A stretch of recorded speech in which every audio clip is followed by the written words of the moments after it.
On the south side of Chicago, it's time to give thanks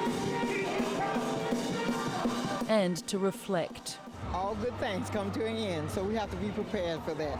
So we can just rejoice over the good things and enjoy that we know that we had them one time. Pastor LaRue Kidd owes President Obama more than just praise. He owes him his life. For years, he couldn't get health insurance because he had a pre-existing condition. He'd had 2 pulmonary embolisms. Mr Obama's signature healthcare reform changed that for him and for 20 million other Americans.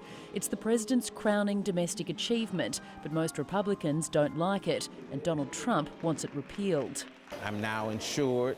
I can go to the doctor on a regular basis. I'm able to go to the pharmacy and fill my prescriptions, and that's because of the affordable health care, also known as Obamacare. Barack Obama's career in public service began here, on the streets of Altgeld Gardens, a public housing project he once described as in a perpetual state of disrepair. He came out in Altgeld and he walked the same walkway.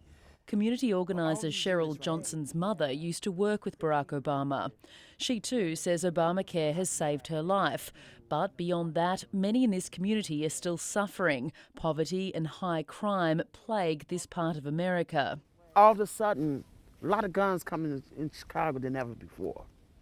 And he came into my neighborhoods, came into poor black, brown communities. Do you blame Obama for letting that happen? It's our failure as people not to be politically engaged in the local decisions that happen in our communities.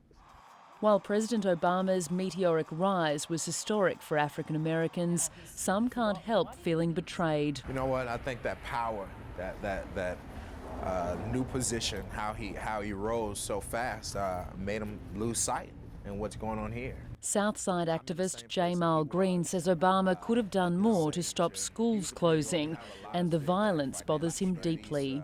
We are dying at an alarming rate that people don't understand because it's so normal. They've normalized it to the fact that people don't care. And so it's sickening. We wanted him to do something, or at least say something.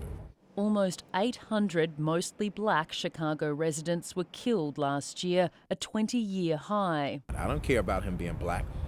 If you are in a position of power to change people's lives in these communities and you don't, I'm gonna hold you accountable for it.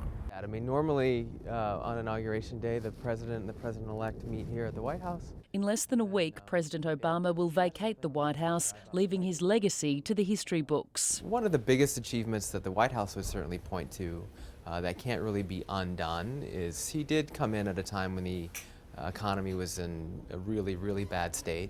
And it's in a much better state now. And although the share market is now at record highs, household income hasn't grown for a decade, part of a complex legacy that Reuters White House correspondent Jeff Mason has followed during the president's 8 years in office. I think probably looking at what happened in Syria and what continues to go on there will be not necessarily a knock or a check in the accomplishment list. He's also said that he thinks they could have done a better job in Libya, so a couple foreign affairs things.